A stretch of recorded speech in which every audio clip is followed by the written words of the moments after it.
What's up, Warriors fans? Buckle up because today's video is packed with news, breakdowns, and a win that might have surprised a few people.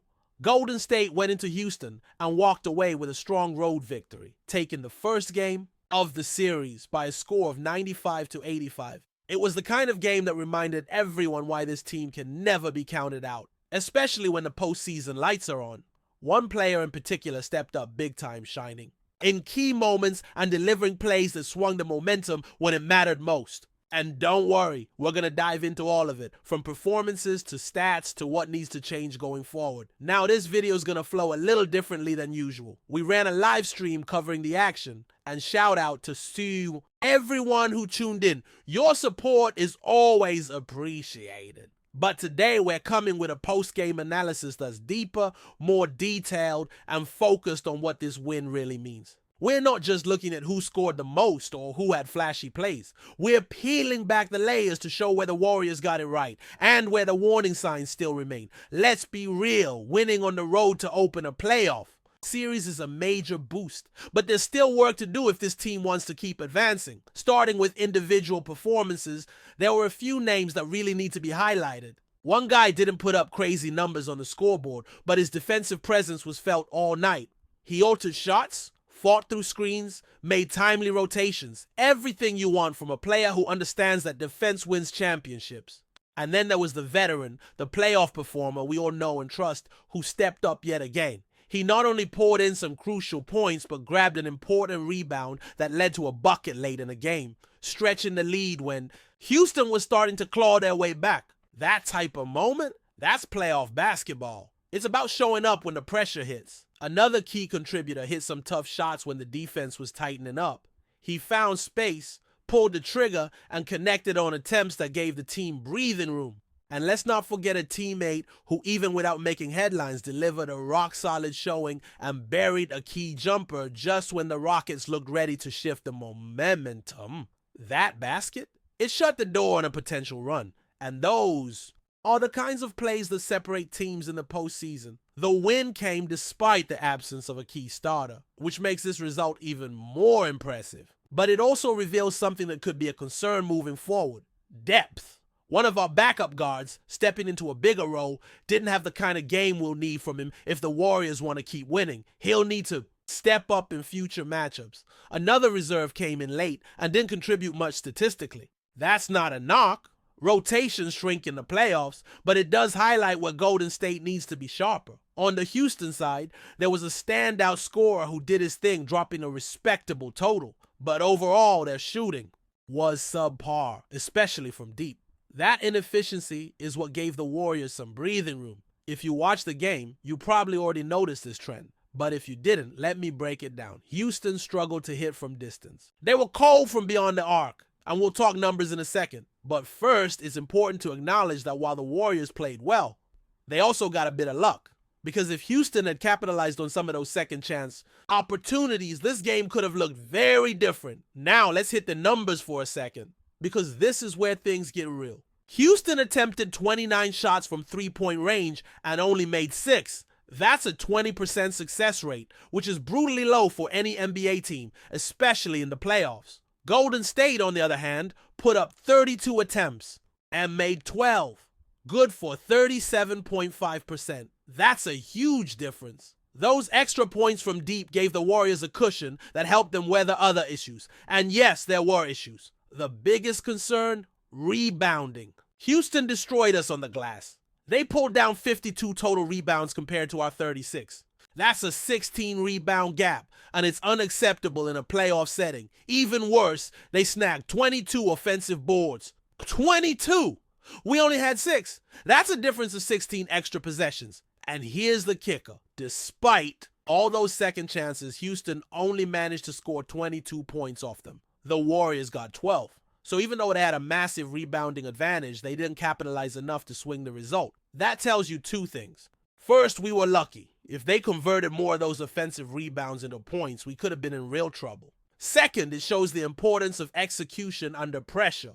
Rebounding is critical, but it's what you do with those extra opportunities that defines the outcome. Houston couldn't turn their effort on the glass into scoreboard results, and Golden State took advantage. In the paint, it wasn't pretty either. The Rockets outscored us by 20 points down low. That's a warning sign. It might not have cost us in game 1, but if that trend continues, it could be a problem in game 2 and beyond.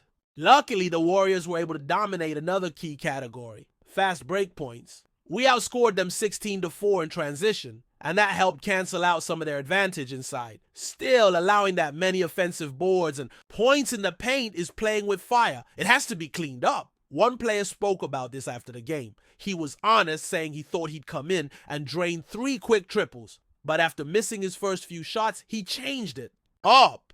He attacked the basket instead, got a few layups to fall, and adjusted to how Houston's defense was positioned. That kind of awareness is what separates smart players from streaky ones. He realized the defense was guarding the perimeter aggressively, so he made them pay by driving. And when he started hitting from outside again, it was because he had already forced the defense to react. That's next level awareness. Houston plays with size and grit.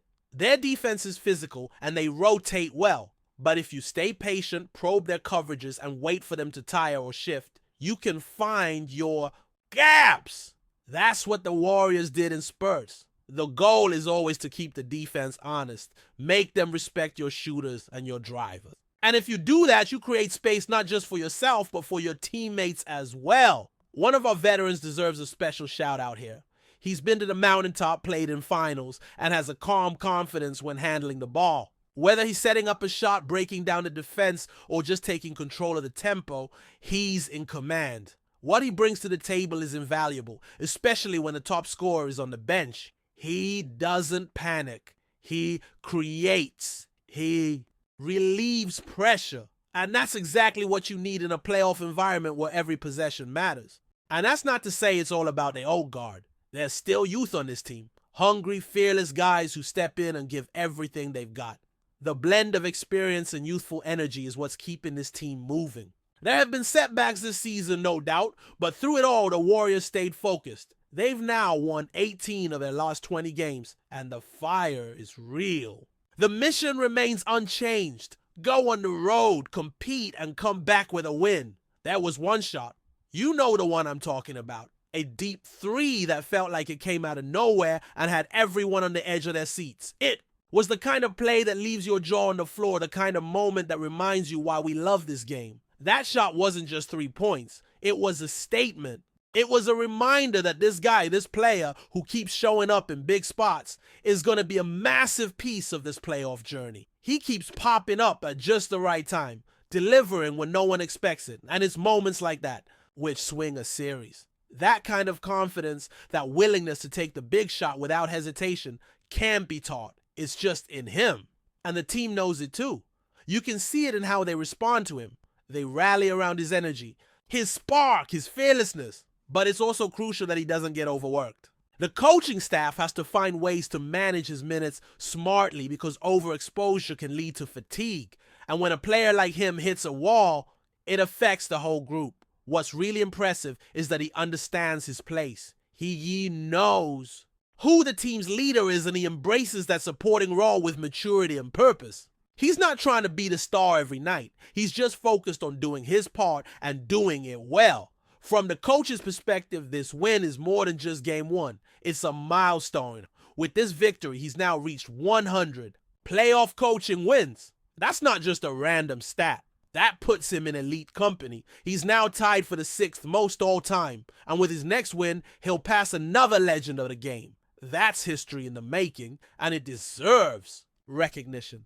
It speaks to his longevity, his consistency, and his ability to keep adapting while leading teams deep into the postseason year after year. And what makes this even more meaningful is that he's not coaching a team that plays the trendy, analytics-driven style that dominates the modern NBA. Instead, the Warriors still lean into a more traditional, physical, pass-heavy approach. It's about spreading the floor, sure, but also about speed, movement, and toughness. You can see the coach's fingerprints all over the team. He was a tough, gritty player back in his day, and this squad reflects that identity. There's a real sense of structure here, a game plan that prioritizes smart basketball. Throughout the series, you'll notice how the team looks to create mismatches using size and strength. They often involve one key player heavily, but sometimes they bring in a second big man to crash the boards and box out.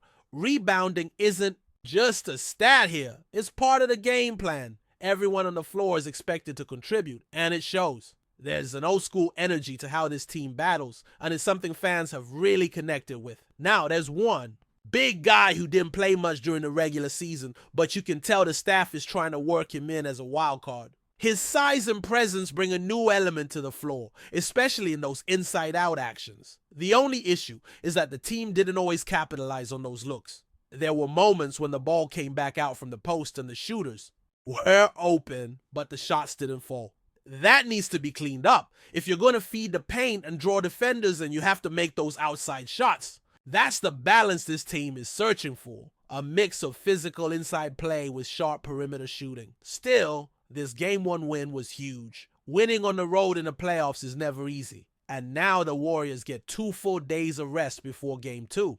That's a luxury this time of year. No games until Wednesday, which means time to recover, review film, and tighten the screws where needed. When you're on the road, the goal is always to steal at least one game. They've already done that, but now they've got the chance to go for 2. And if they pull it off, they'll have full control of the series heading back home. Between now and then, there's going to be a lot of buzz. You know how it goes. News will drop. Narratives will shift, and every play will be scrutinized. But for now, what matters is that this team delivered. They showed grit, poise, and flashes of brilliance. The veterans led, the young guys contributed, and together they took the first step on what they hope is a long playoff run. The energy around this team is different right now. It feels like they believe in each other, like they're locked in, and credit goes all around. To the players who made the big plays, to the coaching staff for drawing up the right matchups, and to the team as a whole for staying composed. In a tough environment, you could feel the tension in that Houston crowd, hoping their squad would turn the tide, but Golden State never let them get comfortable. Every time the Rockets tried to mount a comeback, the Warriors answered. Whether it was a corner 3, a fast break bucket, or a stop on defense, the response was immediate. That's the kind of team you need in the playoffs. One that doesn't flinch, that knows how to absorb a punch and throw one right back. We've seen this formula work before. This group knows how to win when the pressure's on. And if they keep playing like this, focused, tough, unselfish, the sky's the limit. Before we continue, make sure to leave a like and subscribe to the channel so you won't miss any exclusive Dubs updates. Let's keep going! The storm clouds are gathering over San Francisco, and Jonathan Kuminga finds himself caught in the eye of it. Once hailed as the future of the Golden State Warriors, the explosive forward now faces a turbulent offseason where his departure feels more and more like a tragic inevitability. And in a league where sentimentality takes a back seat to strategy, the Warriors may be preparing to rip the Band-Aid off, embracing the pain of loss in exchange for a gamble on the future. Whispers have turned into roars. A mock trade swirling through NBA circles has ignited fierce debate, sending Kuminga to the Washington Wizards in a 3-team deal that also involves the Sacramento Kings. The proposal, courtesy of Bleacher Report's Andy Bailey, would reunite Kuminga with his former teammate Jordan Poole, 2 once glimmering stars of Golden State's youth movement, now potentially cast away in pursuit of a new era. And in return, a mixed bag, one that feels more like a gamble than a calculated step forward. Golden State would acquire Jonas Valanciunas, Corey Kispert, and most intriguingly, a protected 2031 first-round pick. The present returns are underwhelming at first glance. Valanciunas, while a physical presence, is the antithesis of a Steve Kerr player. Slow-footed, back to the basket, and a defensive liability in the Warriors' free-flowing system. Kispert brings some hope with his size and shooting, but he's more of a side note than a headline act. No, the real star of this deal doesn't suit up until 6 years from now. That 2031 pick dangling like a carrot represents everything this trade is really about. Faith in the Wizards' continued dysfunction. With only 3 playoff series wins in the last 2 decades, Washington isn't exactly a beacon of success. If history holds true, that pick could easily fall inside the lottery, and perhaps that's where the Warriors are placing their final bet. And what of Kuminga? Still only 21, his potential remains tantalizing. His ability to attack the rim, defend multiple positions, and grow into something far greater has not gone unnoticed. But his relationship with Kerr has always felt tenuous. And if Golden State isn't prepared to offer him a lucrative extension, the writing may already be on the wall. Letting him walk for nothing would be a gut punch. Trading him for less than his perceived value?